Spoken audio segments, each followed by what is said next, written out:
그리고 오늘부터는 제가 마태복음에 들어갑니다. 그래서 마태복음 1장에 보면은 제가 옛날에 성경을 볼 때 1장을 참 안 좋아했습니다. 왜냐면 맨날 보면은 누가 누구를 낳고 someone beget, someone beget, beget, beget, someone, 그러니까 귀찮아요. 뭐 알지도 못해갖고 힘들고. 그래서 제가 딱 1절 읽고 한 18절까지 쭉 내려가요. 스킵하고. 그런데 나중에 성경을 조금 알고 보니까 여기에 많은 것들이 숨겨져 있더라고요. 그래서 제가 1절부터 17절까지 족보가 나오는데 그걸 다 터치업을 안 하고요. 터치는 안 하고 거기서 이제 중요한 몇 구절만 이제 터치하고 지나갈 텐데 구약의 역사를 알면은 참 하나님께서 얼마나 오묘하시고 얼마나 우리를 통해서 역사하는지 알 수가 있습니다. 그래서 오늘 마태복음 첫 시간에 제가 이렇게 시작을 하겠습니다. 예수님은 왕으로 오신 온 인류의 메시아입니다. 예수님은 이 세상이 아닌 영적인 영의 세계, 영적인 하늘나라를 세우기 위해 오신 메시아입니다. 그래서 복음서를 보게 되면 이제 Kingdom of God이라는 말이 많이 나오는데 마태복음에서는 Kingdom of God이라고 쓰지는 않고 Kingdom of Heaven 이라는 말을 계속 쓰고 있습니다. 그래서 마태가 계속 하는 말이 Kingdom of Heaven. 이 마태라는 복음서는 mainly 유대 사람들을 위해서 썼습니다. 주시 사람들을 대상으로 해서 썼습니다. 보면은 그래서 구약을 인용한 것이 it refers to Old Testament 62 times. It quotes from the Old Testament 62 times. 62번이나 구약을 인용해서 말씀을 마태가 하고 있습니다. 왜 그러냐 하면은 이 마태의 목적은 예수 그리스도가 그렇게도 기다리던 이스라엘의 메시아라는 것을 그것을 이제 프루브하기 위해서, 그것을 증명하기 위해서 유대인들을 위해서 쓴 책이기 때문에 구약을 인용을 해서 너희들이 죽인 예수가 바로 너희들이 그렇게 기다리던 메시아였다라는 것을 포인트하기 위해서 62번이나 구약의 성경을 인용해서 말하고 있습니다. 그리고 처음부터 시작할 때 아주 재밌게 시작합니다. 처음부터 아브라함과 다윗의 자손 예수 그리스도의 계보라 족보를 가지고 나와요. 첫 줄부터. 근데 그것이 굉장히 큰 의미가 있습니다. 제가 말씀을 드린 것처럼 마태는 그 목적이 쓰여진 목적이 예수가 메시아이고 또 하나님의 왕국, Kingdom of Heaven이 어떤 것이냐 설명하기 위해서 쓰였다고 말씀을 했습니다. 그러면 그렇게도 유대인들이 기다리던 메시아는 우리 크리스천들이 기다리고 있는 메시아는 컨셉이 틀립니다. So their concept of Messiah is different than our concept of Messiah. 그때 지금도 마찬가지예요. 사실은 지금 주이시나 그 옛날 주이시들이 기대하고 있는 메시아는 우리 크리스천들이 생각하고 있는 메시아하고 컨셉트가 전혀 틀립니다. 그때도 마찬가지고 지금도 마찬가지지만 유대인들이 기다리고 있는 메시아는 정치적인 리더예요. 하나님이 아니고 인간으로 온 어떤 한 사람, 다윗의 후손으로 오는 사람인데 하나님이 아니고 그는 정치적인 리더로서 와서 어떤 일을 하고 있냐면 우리가 지금 바라고 있는 천년 왕국이 있죠. 우리가 지금 생각하고 천년 왕국, the millennial kingdom, the concept that we have of millennial kingdom이 뭐예요? 천년 왕국은 어떻게 이루어질까요? 우리가 생각하고 있는 천년 왕국은 평화가 있겠죠. 우리 크리스천들이 대부분 믿고 있는 천년 왕국은 평화가 있단 말이에요. 그때는 모든 무기들을 다 부숴 없애고 무기들로 뭐라 그랬어요? 이사야서를 보면은 특별히 이사야서 쭉 많이 나오는데 그 주시의 메시아의 컨셉트가 이사야서 쭉 나와요. 거기에 보면은 글로벌 피스, 월드 피스가 생긴단 말이에요. 온 세계에 평화가 오는데 어떻게 오냐면 이 정치적인 리더가 와서 그 평화를 갖고 온단 말이죠. 예루살렘에 세계를 다스리는 이스라엘의 정치를 세운단 말이에요. So Israel ruled the world from Jerusalem and bring about world peace. 그리고 예루살렘 안에 성전을 다시 세우고 그 안에 제사를 다시 한단 말이죠. 그리고 온 세계가 유대교를 믿게 돼 있어요. 그리고 항상 문제가 있으면은 예루살렘에 와서 메시아, 그 폴리티컬 리더한테 물어보고 그를 통해서 하나님을 섬기는 이제 그런 컨셉트예요. 근데 그것이 이해가 되는 게 뭐냐면 특별히 예수님 당시에는 아시다시피 로마가 거기를 지배하면서 얼마나 학대를 했습니까? 살기가 정말 힘들었단 말이죠. 로마 밑에서 힘든 생활을 하다 보니까 그들의 메시아의 컨셉은 그렇게밖에 될 수가 없었어요. 또 그들이 구약을 봤을 때는 그 삼위일체, Triune God이라는 것이 그 클리어하지 않았기 때문에 그들의 컨셉트는 메시아는 하나님의 아들이 와서 라는 컨셉트보다는 어떤 정치적인 인간 리더가 와서 아주 카리스마틱 하겠죠. 카리스마가 넘치고 이 온 세계를 지배할 수 있는 그런 리더가 올 것이라고 생각을 했어요. 이 와서 이 땅에 뭡니까? 이 땅에 이스라엘이 다스리는 세계를 다스리는 그런 정부를 세우고 이스라엘이 세계에서 으뜸가는 나라를 만드는 그런 메시아를 생각하고 있었어요.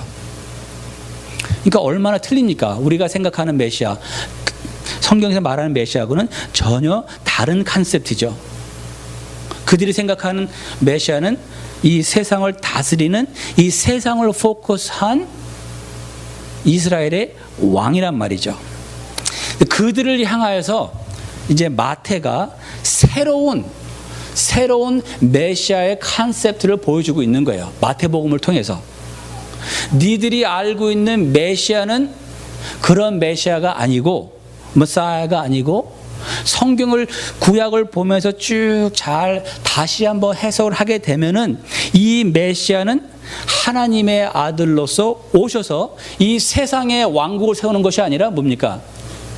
영적인 하늘의 왕국을 얘기하고 있다는 것을 말하고 있어요. So Matthew is trying to redirect their focus from this world to the spiritual world. He's trying to bring a new concept about heaven. Heaven is the spiritual concept, the spiritual kingdom that God is focusing on. 하나님은 이 영적인 spiritual kingdom을 말하고 있다는 것을 얘기하고 있는 것입니다. 이것을 이제 그들에게 프루브하기 위해서 이제 구약을 많이 인용하고 1절부터 아브라함과 다윗의 자손 예수 그리스도의 족보 계보라 말을 하고 있는 것입니다. 그래서 다시 말씀을 드리지만 마태의 포커스는 뭐예요? 이 세상이 아니고 뭡니까? 영적인 세계. 그렇죠? 근데 보세요. 우리도 그때 유대 사람들과 비슷해요. 우리가 갖고 있는 믿음의 그 영적인 그 생각은 뭡니까? 이 세상 아니에요? 이 세상에서 우리는 잘 먹고 잘 살길 원하잖아요. 그렇죠? 이 세상에 잘 되길 원하잖아요. 그러나 마태복음을 통해서 하나님의 나라는 컨셉과 메시아라는 컨셉은 우리로 하여금 이 세상에서 눈을 띄고 redirect our attention to the spiritual world. 영적인 세계가 중요한 것이기 때문에 거기다 포커스하라고 마태는 지금 말을 하고 있는 것입니다. 우리의 메시아는 이 세상의 메시아라는 컨셉보다는 다음 세계, 다음 영적인 하늘나라에 포커스를 하고 있다는 것이죠. 그래서 마태를 통해서 우리는 한번 깨달아야 돼. 다시 우리의 궁극적인 뭡니까? 목적은 이 세상에 잘 먹고 잘 사는 것이 아니라 영적 세계를 준비한다는 것이죠. 이것이 하나님의 Kingdom of Heaven 계속 마태복음을 통해서 나올 것입니다. 그래서 아브라함과 다윗의 자손 예수 그리스도의 계보라. 영어로 보니까 This is the genealogy of Jesus the Messiah, the son of David, the son of Abraham. 한국말로는 예수 그리스도라 그랬죠. 근데 영어로 보니까 Jesus the Messiah. 그럼 한국말로 다윗의 자손 예수 메시아라 그래야 되는데 왜 그리스도를 썼을까? 히브리어 말로는 메시아, 영어로는 메시아죠. 발음이. 그러나 이제 메시아, 히브리어는 메시아지만 그것을 헬라어, 그리스로 하면은 크리스토스, 그리스도예요. 그래서 그리스도라는 말은 바로 뭡니까? 메시아라는 말이에요. 그러니까 똑같은 얘기니까 혼동을 안 해도 됩니다. 근데 메시아라는 단어의 뜻이 뭘까요? 메시아라는 단어의 뜻은 Savior라는 생각으로 하는데 Savior인데 그 단어 자체의 그 뜻은 Savior, 구세주라는 말은 아니고요. 정확하게 따지면은 Messiah, 메시아, 크리스도라는 뜻은 뭐냐면 The Anointed One, 기름 부음 받은 자. 구약에서 기름 부음 받는 사람이 셋이 나옵니다. 왕이 뭐예요? 기름 부음을 받죠. 기름 부음을 받아서 왕이 되고 그 다음에 제사장들도 기름을 부어서 제사장이 되고 그 다음에 선지자들도 기름을 붓습니다. 그래서 메시아라 그러면 이 세 가지를 포함할 수가 있어요. 근데 예수님께서 이 세 가지, 영어로 말하면 office라고 그러거든요. The three offices. 메시아가 예수님께서 아까 말씀을 드렸죠. 예수님은 왕으로 오셨습니다. 분명히. 그렇죠? 그러나 예수님은 또한 우리의 뭡니까? 대제사장이거든요. 그리고 예수님은 또 오셔서 어떤 일을 하셨냐면 하나님의 말씀을 선포하셨죠. 그 선지자의 일을 하셨단 말이에요. 그래서 메시아라는 뜻은 the anointed one. 그것이 옛날에 anointed 된 건 kings, priests, and the prophets. 근데 Jesus fulfilled all those three offices. 예수님께서 메시아라고 오셨는데 근데 마태복음 말씀드린 것처럼 아브라함하고 다윗부터 족보가 시작한다 그랬죠. 여러분 성경에 보면은 복음서가 몇 개 나와 있습니까? 복음서 how many gospels are there? 4개죠. 마태복음, 마가복음, 누가복음, 요한복음. 그래서 마태, 마가, 누가, 요한복음은 뭐를 제일 포커스했냐면 예수님을 직접 포커스했어요. 다른 there are other books in the Bible 많잖아요. 그렇지만 다 예수님을 얘기하고 있지만 복음서만큼 예수님을 이렇게 가깝게 클로즈업해서 보지는 않거든요. 그러면 왜 복음서가 4개가 될까? 예수님을 설명하려다 보니까 그 하나 갖고는 되지가 않아요. There are 4 aspects to who Jesus Christ is. 예수님이 누군가를 설명하다 보니까 4 각도에서 본단 말이죠. 우리가 사진을 찍어도 앞에서 찍고 옆에서 양쪽 면에서 찍고 뒷면을 찍으면은 그 사람에 대해서 확실히 그 full picture가 생기겠죠. 마찬가지로 내 복음서를 통해서 봤을 때 예수님에 대한 full picture가 생겨요. 근데 재미있는 게 보통 근데 보면은 복음서를 보면은 꼭 족보로 시작을 해요. 지니알레지로 시작을 한단 말이죠. 누가복음 3장에 보면은 예수님의 족보가 나온단 말이에요. 근데 누가복음은 예수님에서 어떤 예수님을 설명하고 있냐면은 Son of Man, 인간으로 오신 인성을 설명하기 위해서 누가복음이 써 있어요. 그러니까 누가복음 예수님의 The Son of Man 그것을 강조하려고 그러니까 거기에 족보에는 어디서부터 시작을 하냐면 아담부터 시작을 해요. 인간인 아담으로부터 쭉 시작을 해서 예수님까지 가요.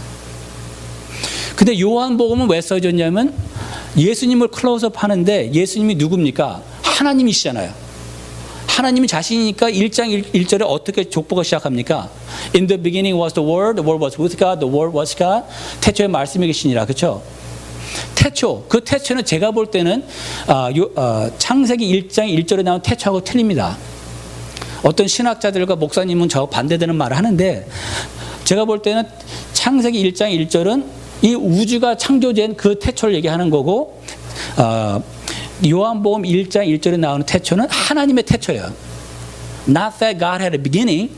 하나님이 어떤 태초가 있다는 건 아니지만 그 영원한 세계를부터 시작을 한단 말이죠. 하나님이 시작부터 예수님의 족보가 시작한단 말이죠. 왜 그랬느냐? 하나님인 예수를 소개하기 위해서. 인간인 예수님을 소개하기 위해서는 누가는 아담으로 시작을 했지만 요한복음에서는 하나님 자신인 예수님을 시작을 한단 말이죠. 근데 마가복음 보면은 족보가 나옵니까? 안 나옵니까? 안 나와요. 왜 안 나올까? 생각을 해보면 마가복음은 the servant 그것을 강조하기를 원하고 있는데 the servant Jesus. 그러니까 예수님이 종으로 오신 그것을 강조하다 보니까 종의 족보를 누가 따집니까? Who cares about the servant's genealogy, right? No one cares. 그러다 보니까 마가복음에서는 아마도 그래서 그것이 안 나오지 않았을까. 근데 마태는 예수님의 어떤 것을 클로즈업 하다 했습니까? 어떤 것을 얘기하고 있습니까? 메시아로 오신 예수님. 하다 보니까 he had to start from Abraham and David. 왜냐하면 하나님은 구약에서 보면은 언약이라는 것을 만들고 시작하시거든요. The God is God of covenants in the Old Testament. Old Testament 보면은 항상 하나님은 언약을 주시고 언약대로 하신단 말이에요. 구약에 보면은 뭐 어떻게 나누냐에 따라 틀리지만 한 8가지의 언약이 나옵니다. There are 8 covenants in the Old Testament. 그 중에 우리한테 지금 중요한 거 바로 그러니까 아브라함에게 주신 언약하고 다윗에게 주신 언약이 있습니다. 다윗에게 주신 그 언약에서 무슨 언약이 나오냐면 메시아가 너를 통해서 나오고 그 메시아가 와서 이 세상을 다스리는 왕이 된다는 마태의 포커스는 뭐라 그랬죠? 메시아가 바로 예수님, 예수님이 바로 메시아라는 것을 포커스하기 위해서 하려다 보니까 다윗하고 아브라함의 언약을 안 할 수가 없어요. 그래서 거기서 시작을 한다는 것이죠. 그래서 구약에 보면은 제가 말씀드린 것처럼 8가지의 언약이 있는데 제가 빨리 지나갈게요. 다 볼 수는 없고 첫째 하나님께서 아담한테 주신 언약이 있습니다. 그렇죠? Adamic Covenant이라고 그랬어요. 하나님께서 아담을 만드시고 거기에 말씀하신 것들이 있어요. 그리고 또 누구한테 언약을 하셨냐면 노아한테 했습니다. 노아한테 어떤 언약을 하신 생각나세요? 온 인류를 물로 죽이신 다음에 뭐를 줬어요? 무지개 줬죠? 무지개를 통해서 무슨 언약을 주셨어요? 다시는 홍수가 오지 않으리라. There are no more floods from now on. 그 언약을 주셨고 그 다음에 이제 영어로 말하면 Palestine Covenant이라고 그래가지고 그 땅 이스라엘에게 엄청난 큰 땅을 주셨어요. 그 땅에 대한 언약을 주셨고 그 다음에 또 이제 어떤 언약을 주셨냐면 모세한테 언약을 주시죠. 어떤 언약을 주시냐면 모세를 통해서 율법을 주십니다. 율법의 언약은 무슨 말이냐면 네가 if you obey, I will bless you. If you don't obey, I will curse you. 네가 순종하면 내가 복을 줄 것이고 네가 불순종하면 내가 너희를 저주할 것이다. 그 다음에 예레미야를 통해서 It's called a new covenant. 새로운 언약을 주시는데 그것은 바로 예수가 오셔서 우리를 대신 죽기 때문에 우리가 용서를 받는다. 이제부터는 율법에 나오는 그것을 지키지 않아도 되는 그런 새로운 언약을 주신다는 것을 예레미야를 통해서 말씀하시고요. 그 다음에 우리한테 지금 어플라이 되는 것은 아브라함한테 많은 언약을 하십니다. 한두 가지가 한 것이 아니에요. 내가 너의 자손을 축복할 것이고 내가 너 아들을 주고 너의 자손을 축복할 것이고 네가 많은 you will become the father of multitude of nations. 만민의 조상이 될 것이고 그런 축복을 주신단 말이죠. 너를 통해서 그런 축복이 온다는 것을 말씀하셨고 너를 통해서 온 세계 인류가 축복을 받을 것이다. 즉 무슨 말이냐면 너를 통해서 예수님이 메시아가 오는데 그 메시아를 통해서 온 인류가 구원을 받고 축복을 받을 것이다 하는 그건 다음 주에 보겠어요. 좀 자세하게. 그런데 그 다음에 또 하나의 또 언약은 뭐냐? 오늘 포커스할 것은 다윗에게 주신 언약이에요. 이 다윗에게 주신 언약이 어떤 언약이냐면 너의 자손을 통해서 메시아가 오는데 그 메시아가 오면은 이스라엘의 왕이 돼서 영원히 다스리라.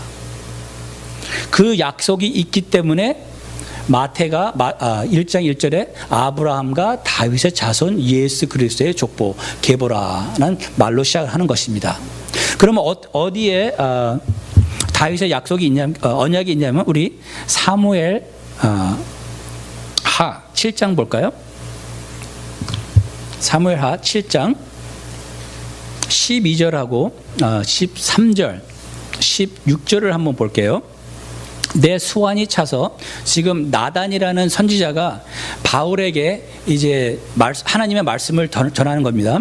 내 수완이 차서 내 조상들과 함께 누울 때 내가 내 몸에서 날 내 씨를 내 뒤에 세워 그의 나라를 견고하게 하리라. 그는 내 이름을 위하여 집을 건축할 것이요 나는 그의 나라 왕위를 영원히 견고하게 하리라. 이게 무슨 말이냐면 King David is about to die and God sends Nathan to bless him. Because King David wanted to build the temple for the Lord, but he shed too much blood. God said, you can't build it for me, but through your son Solomon, I will build the temple and I will bless his throne forever. 그런 얘기거든요.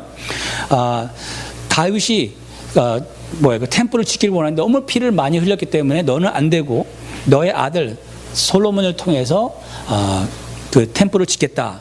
근데 보세요. 보니까 16절 한번 내려가 볼까요? 내 집과 내 나라가 내 앞에서 영원히 보존되고 내 왕위가 영원히 견고하리라 하셨다 하라. 영어로 보니까 verse 16 it says your house and your kingdom will endure forever before me. Your throne will be established forever. 이건 어떤 한 사람한테 다윗에게 준 언약이 아니죠. 왜냐하면 다윗은 죽잖아요. 또 솔로몬도 죽는단 말이에요. 그런데 이 영원한 왕위가 있다 그러니까 이것을 사람들이 어떻게 생각을 하냐면 이것을 통해서 하나님께서 메시아를 다윗의 후손으로 보내서 그가 영원한 왕국을 세우는구나. 그래서 이스라엘 사람들은 이 구절과 또 다른 구절들이 있습니다. 구절을 통해서 어떤 생각이 있냐면 메시아가 오는데 그는 반드시 뭡니까? 다윗의 자손이에요. 그래서 그들은 족보를 굉장히 따집니다. 족보를 통해서 제사장들이 선출이 되거든요. 왜냐하면 you have to be a part of a Levi tribe, otherwise you cannot be priest. 마찬가지로 또 you cannot be king unless you're from Davidic line. 데이빗 라인에 통하지 오지 않으면 왕이 될 수 없단 말이에요. 그래서 이들에게는 족보가 너무너무 중요해요. 그래서 제일 처음부터 말하는 것이 너희가 죽인 예수님은 메시아인데 우리가 어떻게 알 수 있냐? 그는 바로 누구의 후손? 아브라함과 다윗의 후손이다. 그들은 그때 족보를 보면 알 수가 있어요. 각 집집마다 족보들이 있었던 걸로 알고 있어요. 메시아가 오면은 누구를 통해서 오느냐면 다윗의 라인을 통해서 온단 말이죠. 그것이 첫째 조건이에요. 아브라함과 다윗의 자손을 통해서 오는데, 그러니까 왕은 항상 그 전의 왕을 통해서 오죠. You have to follow the line, the kingly line.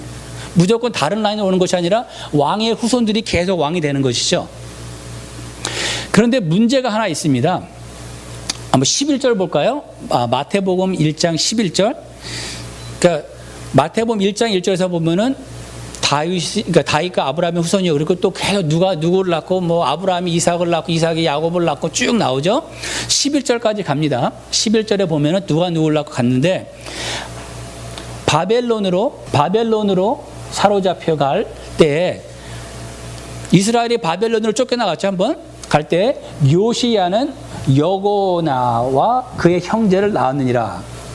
영어로 보니까 Josiah the father of Jeconiah 발음하기 힘듭니다. And his brothers at the time of deportation to Babylon.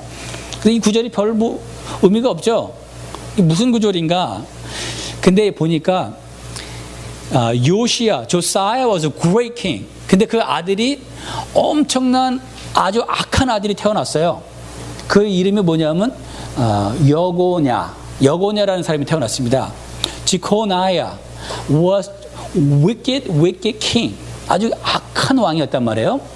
그런데 왜 제가 이 말씀을 드리냐 하면은 이 사람을 예레미야서 20입니다. 예레미야 22장 30절에 보면은 하나님이 저주를 합니다. 너무나 악해가지고 God curses Jeconiah. 너무나 악해서 curse를 해요. 어떤 curse를 하냐면 보니까 여호와께서 이와 같이 말씀하시니라. 너희는 이 사람이 자식이 없겠고 그의 평생 동안 형통하지 못할 자라 기록하라. 이는 그의 자손 중 형통하여 다윗의 왕위에 앉아 유다를 다스릴 사람이 다시는 없을 것임이라 하시니라. 영어로 볼까요? This is what the Lord says. Let the record show that this man, Jehoiakim, is same name actually. 똑같은 이름이에요. 이 사람이 이름이 조금 이렇게 틀리게 나오는 것들이 있는데 다 똑같은 사람입니다. Was childless. He is a failure, for none of his children will succeed him on the throne of David to rule over Judah. 너무나 악해가지고 이 사람은 하나님께 저주를 하는데 어떤 저주냐면은 자식이 없어요. 그래서 하나님께서 다윗에게 말해요. 내가 너를 통해서 계속 왕이 나오게 하리라. 그래서 그 중에 하나가 제코나예요. 근데 갑자기 이 사람한테 와 너무나 악하니까 이제부터는 너를 통해서 왕이 나오지가 않을 것이다. 그러면 좀 혼동이 온단 말이죠. 왜냐하면 하나님께서 다윗 자손을 왕의 자손을 통해서 계속 왕이 나오고 나중에 영원한 왕국을 세운다 그랬는데 나중에 나오다 보니까 이 왕이 너무 악해서 이 왕을 curse 하는데 네 후손으로는 왕이 나올 자가 없다. 그 말이 이상하잖아요. 다윗에게 네 후손이 계속 나와서 왕이 될 것이다. 근데 나오던 후손 중에 하나를 curse 해가지고 이제부터는 스탑할 것이다. 그러니까 사람들이 이것을 공부하다 보면은 스크래치를 해버리를. 아니 어떻게 그 라인을 통해서 온다 그랬는데 그 라인이 curse 받았단 말이에요. 더 이상 라인이 컨티뉴 안 될 것이다. 그래서 보면은 족보가 두 개가 나옵니다. 마태복음의 족보는 데이빗을 통해서 여고니아, 지코나야를 통해서 쭉 써지지만 그것을 통해서 보면은 마태복음 1장 15절에 보니까 이 cursed된 라인을 통해서 누가 나오냐면 요셉. 누구예요? 예수님의 아버지가 나와 볼까요? 15절.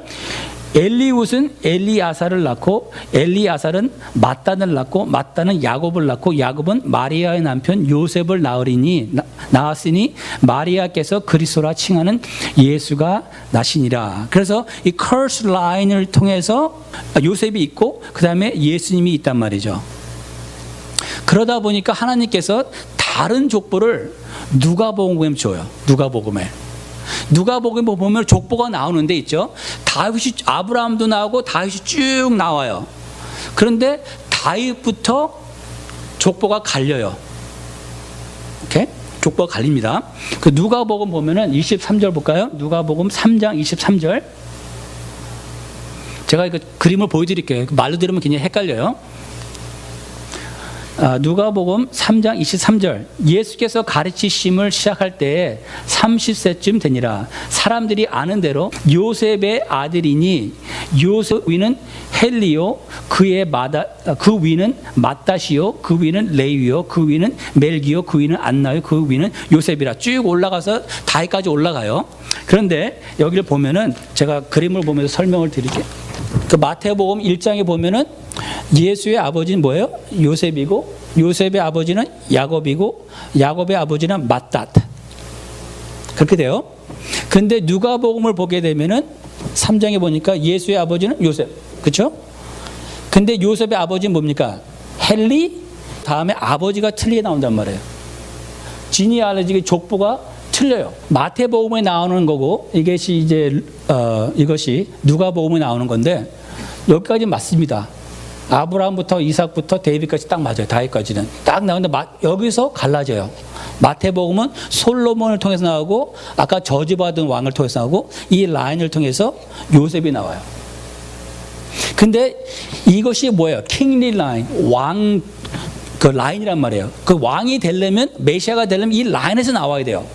근데 이 라인이 커스 받았다 그랬죠. 그리고 어떻게 문제를 해결하시냐 하나님께서 보세요. 누가복음에는 다른 라인이 나오죠. 다윗의 아들 솔로몬 말고 나단, 네이센을 통해서 나온단 말이에요. 그리고 후손이 헬리이고 그 다음에 그래서 이것을 어떻게 조화를 시키냐면은 헷갈리잖아요. 그렇죠? 그 두 가지의 설이 있습니다. 크게 쓰는 두 가지 설이 있는데 하나는 뭐를 얘기하고 있냐면 누가복음에는 아마도 마리아의 족보가 아니겠느냐. 그런 이제 새롭게 요새 신학자들이 말하는 것은 이것이 마리아의 라인이 아니고 요셉, 예수님의 아버지 요셉 엄마가 2번 결혼했을 것이다. 이것이 아무래도 마리아보다는 요셉의 족보인데 요셉 엄마가 아마도 2번 결혼하지 않았을까. 그래서 요셉은 이 라인을 통해서 태어났는데 재혼을 해가지고 아마도 요셉이 이 왕의 라인에 입양이 된 것이 아닌가. 입양이 되면은 핏줄은 아니지만 뭐예요? You are still in the kingly line. 왕의 후손이란 말이죠. 그러니까 거기서 왕이 나올 수가 있단 말이죠. 그러나 핏줄은 아니죠. 핏줄은 아니니까 아까 저주받은 뭐예요? 그 제코나의 핏줄은 아니니까 하나님이 저주를 했어도 문제가 없죠. 그래서 누가복음하고 마태복음은 이 족보가 이런 식으로 갈린다고 생각을 하고 있습니다. 족보가 나왔으니까 얘기 안 할 수가 없어 이 얘기를 한 거고요. 근데 이 족보를 보면은 아주 재밌는 또 다른 사건들이 나옵니다. 여태까지 너무 딱딱했죠? 좀 은혜 받을 수 있는 거 한번 볼까요? 은혜 받을 수 있는 게 뭐냐면은 마태복음 1장 우리 성경을 다 펴보죠. 이게 지금 스크린이 안 되고 있으니까 마태복음 1장을 한번 보겠습니다. 여태까지 한 거 이해가 가십니까? 그 성경을 보면은 참 오묘해요. 하나님께서 얼마나 이렇게 아주 완전하게 이렇게 해놓으셨는지 성경을 보게 되면 참 우리가 하나님 앞에 감탄을 안 할 수가 없습니다. 마태복음 1장을 다시 돌아가서 1절, 2절, 5절, 6절을 한번 보겠습니다. 여기에 족보에 아주 재밌는 것이 나와 있습니다. 여러분 다 아시는 거지만 한번 짚고 넘어가겠습니다. 1절에 보니까 아브라함과 다윗의 자손 예수 그리스도의 계보라. 2절에 볼까요? 아브라함이 이삭을 낳고 이삭은 야곱을 낳고 야곱은 유다와 그 형제를 낳고. 살몬은 누구를 낳습니까? 라합이 누구예요? 예, 라합이 누구예요? 창녀죠? Rahab, you know who that person is? She was a prostitute. 라합에게서 보아스를 낳고 보아스는 룻은 누구예요? 창녀는 아니지만 뭡니까? 젠타일이죠. 이방인이란 말이에요. 그러니까 피가 섞인 거예요 지금. 이스라엘 사람들은 자기 나라 사람 아니면은 사람 취급 안 하죠. You know how Israelites hate the Gentiles. They don't want to intermix. 근데 when you look at the genealogy of Jesus, you could see 뭐예요? See a prostitute. You could see Gentile. 그 다음에 오벳을 낳고 오벳은 이새를 낳고 이새는 다윗 왕을 낳으니라. 다윗은 우리아의 아내에게 솔로몬을 낳고. 하나 빠졌는데 제가 이걸 테이마 뭐죠? 한국말로? 또 자기 시아버지하고 잠을 잔 여자가 있죠. 다말. There was a lady who was married and her husband died without giving her a child. So she asked to marry the husband's brother. And the second brother was married to her. He died.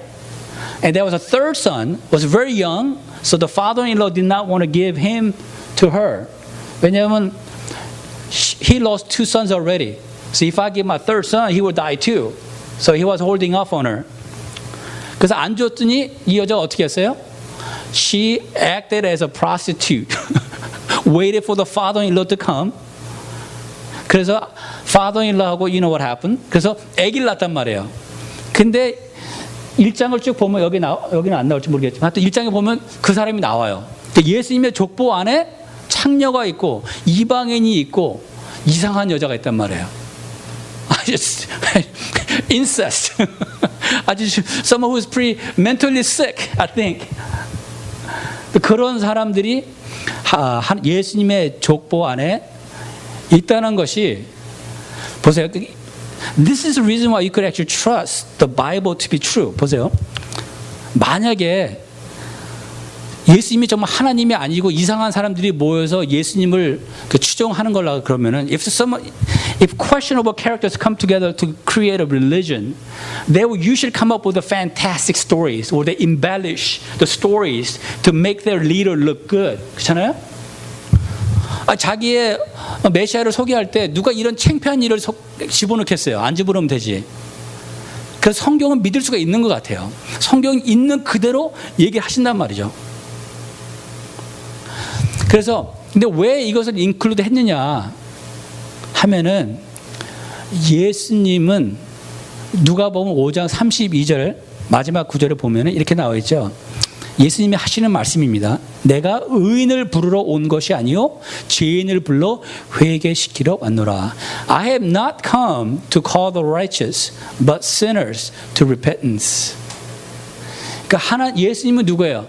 Jesus is called the friend of sinners. 그리고 자기 족보에 창녀와 이방인과 이상한 사람을 끼워놓는단 말이죠. 그렇기 때문에 우리는 하나님 앞에 나올 수가 있다는 것이에요. I have a hope. 정말 나는 하나님 앞에 나올 수 있는 희망이 있어요. 하나님 앞에 정말 나와서 하나님을 믿고 하나님을 섬길 수 있고 하나님이 나를 받아줄 수 있는 확신이 있단 말이죠. 그러니까 하나님께서는 뭡니까? He doesn't care about anything other than your commitment to the Lord. 그렇잖아요. 내가 어떤 사람이었다는 것은 상관이 없는 것 같아요. 하나님한테. 그렇죠? 죄인이었건 창녀였건 상관이 없습니다. 마태는 어떤 사람이었어요? 마태? The author of the book. 이 마태복음에서 마태는 텍스 컬렉터죠. 세관. 아주 그냥 멍멍이 같은 사람이에요. If you know what I mean. 아주 나쁜 사람이에요. 왜냐하면 보세요. 텍스를 받아가지고 로마에 갖다 주는 사람이잖아요. We'll talk more about this later. 그러니까 자기 나라 사람들을 피를 빼가지고 로마 사람들 갖다 주는 나쁜 놈이란 말이에요. 그런 사람을 예수님이 어떻게 했어요? Jesus called Matthew the sinner, the wicked person he was. 근데 보세요. 다윗하고 아브라함 족보에 나왔죠. 그러면 다윗과 아브라함은 훌륭한 사람입니까? 아브라함은 어떻게 한지 아세요? 아브라함은 자기가 안 죽으려고 자기 와이프를 2번이나 어떻게 했어요? 팔았잖아요. He gave his wife to another man twice. 그런 사람이 지금 의심스럽지 않아요? 그런데도 하나님은 그와 같이 일을 한단 말이죠. 그를 부르셨단 말이죠. 다윗은 우리 알죠. 원죄를 공부했으니까 다 알잖아요. 다른 사람을 죽이고 그 사람의 부인을 착취했단 말이에요. 근데 왜 하나님이 그런 사람들을 쓰셨을까? 한번 생각해 봐야 되겠죠. 그리고 이 족보에 보다 보면은 아까 6절에 보니까 이새는 다윗의 왕을 낳으니라. 다윗은 우리아의 아내에게 벳시바, 그렇죠? 그 얘기도 나온단 말이에요. 벳시바 우리가 볼 때는 얼마나 나쁜 뭐죠? 알죠? 얼마나 나쁜 놈은 아니고 근데 하나님이 또 그를 통해서 하신단 말이에요. 그러면은 여긴 자세히 써 있지는 않지만 아무래도 그들이 자기가 죄인인 걸 알고 아마 하나님 앞에 회개하고 하나님만을 의지하는 어떤 그런 것을 보지 않았을까라는 생각이 들어요. 아브라함도 실수는 했지만 그 안에 그 마음에 어떤 중심이 있었습니까? 하나님만을 사랑하는 마음이 있었잖아요. 그렇죠? 죄는 짓긴 졌지만 그 안에 하나님만을 믿고자 하는 마음이 있었고 하나님만 앞에 순종하겠다는 마음이 있었어요. 다윗도 죄를 졌지만 그 마음에는 어떤 것입니까? 하나님을 사랑하는 마음이 있었고 하나님만을 섬기고자 하는 마음이 있었다는 것이죠. 그래서 하나님께서 우리를 부르시는 조건은 단 한 가지. Do you love me? Do you want to serve me? Do you want to obey me? 내가 실수를 안 하는 것을 그것을 원치 않는 것이 아니라 내 마음의 중심이 어떠냐는 것을 찾고 있는 것 같아요. 그래서 우리가 이 족보를 보면서 하나님의 마음을 조금 볼 수 있지 않을까? 라합이라는 사람을 통해서 벳시바라는 사람을 통해서 룻을 통해서 그 데마라는 사람을 통해서 또 우리가 아는 아브라함과 다윗 마태를 통해서 우리는 희망을 가질 수가 있다는 것이죠. 내가 여태까지 어떻게 살았다는 것이 중요한 것이 아니라 이제부터 내가 하나님을 어떤 마음으로 따라가겠느냐. 그거는 실수를 안 하고 시험 들지 않는다는 얘기 아닙니다. 우리가 살면서 시험 들 수도 있고 떠나갈 수도 있지만 내 마음의 중심만큼은 내가 하나님만을 섬기리라. 나의 목숨을 다해서 이분을 따라가리라 하는 마음만 있으면 하나님 앞에 우리가 크게 쓰임 받을 수 있고 하나님께 영광 돌릴 수 있다는 것을 성경을 통해서 알 수 있는 것 같습니다. 아멘. 예, 우리 잠깐 기도하겠습니다. 하나님 아버지 감사합니다. 마태를 통해서 말씀을 주심을 감사하고 우리가 앞으로 정말 깊게 하나님의 나라에 대해서 생각해 볼 수 있도록 도와주시고 아버지 하나님 우리 인생이 정말 주님만을 향할 수 있도록 도와주시기를 원합니다. 감사하며 예수님의 이름으로 기도